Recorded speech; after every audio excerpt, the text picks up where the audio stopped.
le 14 novembre. Isaïe, chapitre 8, verset 5.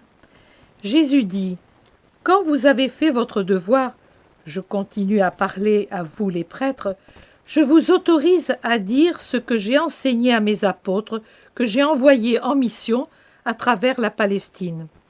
Mais souvenez-vous qu'il ne faut pas vous fatiguer trop vite. J'ai répété ma doctrine pendant 3 ans. J'étais Dieu. Après 3 ans, l'un parmi les 12 qui avaient été saturés de moi me trahit. Tant d'autres m'abandonnèrent à l'heure de l'épreuve.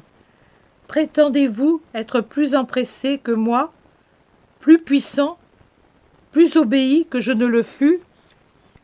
Souvenez-vous que, s'il faut pardonner 70 fois 7 aux frères et sœurs, il faut pardonner 70 fois 70 aux enfants spirituels.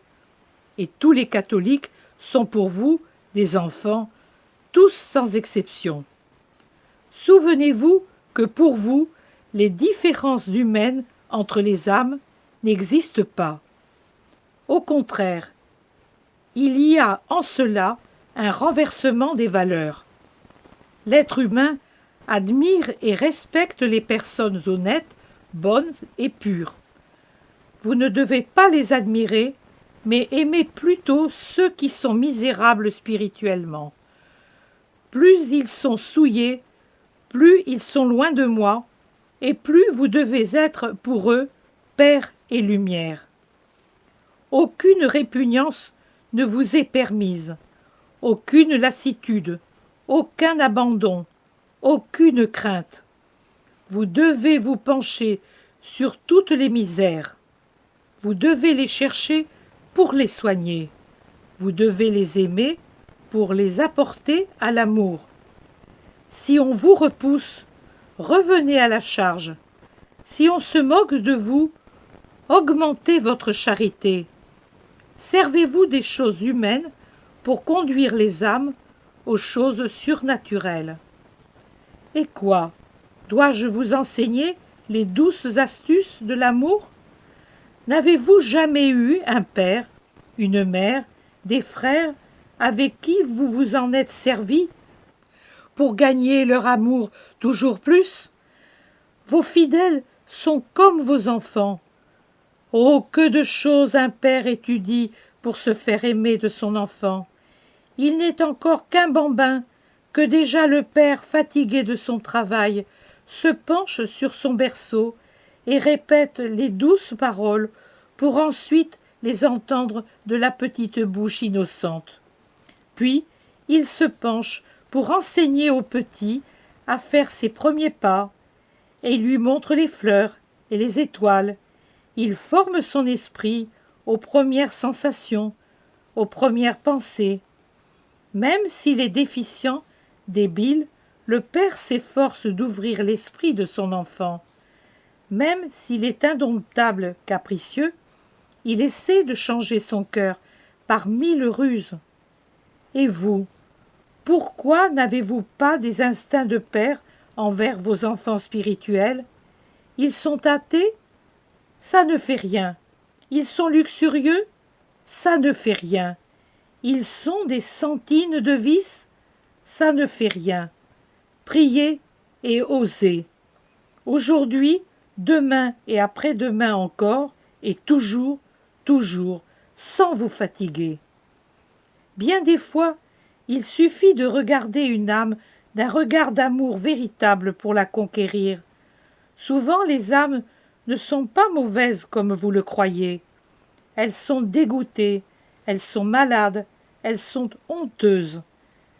Dégoûtées de ce que le monde, y compris le clergé, leur a réservé. Malades parce que Satan a écrasé leur faiblesse. Honteuses d'être malades. Elles désirent être guéries, mais elles ont honte de confesser leur maladie. Donnez-leur ce qu'elles n'ont pas eu, un saint amour. Allez à leur rencontre. Persuadez-les de s'ouvrir sans honte. Ce sont des fleurs rétives, mais si l'amour les réchauffe, elles s'ouvrent. Oh, que de saintes rosées et de rayons bénis, vous, les prêtres, pouvez attirer sur les âmes par votre sacrifice. Repentir et rédemption qui en font des enfants de Dieu. Sacrement et grâce que vous leur donnez et qui rendent saints vous et elles. Soyez bénis pour cette œuvre, ô fidèles serviteurs, qui vous occupez de ma moisson et de ma vigne. Et soyez bénis même si vous vous penchez sur les herbes sauvages qui poussent en dehors de ma vigne. Il n'est pas nécessaire de quitter sa patrie pour être missionnaire, ô mes enfants. L'Europe, le monde sont des terres de mission, car les humains sont redevenus idolâtres et hérétiques. En vérité, je vous dis qu'il faudrait défricher la terre natale par amour de la patrie, avant les autres, parce que c'est d'une patrie chrétienne que découle le bien-être de la patrie. Et où sont maintenant les nations chrétiennes? Regardez autour de vous. Que voyez-vous? Des tas de ruines et des tas de victimes. Qui les a faits? 1, 2, 4 individus? Non. Ils ne sont que les agents, les ministres du mal qui se servent d'eux en rois despotiques. Mais ils sont ce qu'ils sont, car les populations sur lesquelles ils règnent leur ont permis d'être tels, trouvant en eux les représentants suprêmes de leurs propres sentiments. D'un peuple privé de Dieu, et les peuples sont aujourd'hui privés de Dieu, l'ayant arraché de leur âme pour lui substituer la chair, l'argent, le pouvoir, naissent les cobras qui tuent par la triple faim que Satan excite en eux. Il est inutile de dire « ils furent la cause de nos maux actuels ». Dites, vous tous, vous, y compris les prêtres, nous fûmes, et vous serez sincères. Le travail est maintenant plus difficile dans le champ inculte, mais agissez, redevenez comme mes premiers apôtres, redevenez des héros du sacerdoce, qui est la seule milice sainte. Faites tous votre devoir, jusqu'à l'immolation. Si ensuite les foules s'obstinent à se perdre, je m'en occuperai. Vous en serez récompensés, même si vous venez à moi, les bras brisés par le pénible travail, chargés d'à peine quelques épis. Mais je vous en prie, et je suis Dieu, ne vous rendez pas coupable de manque d'amour.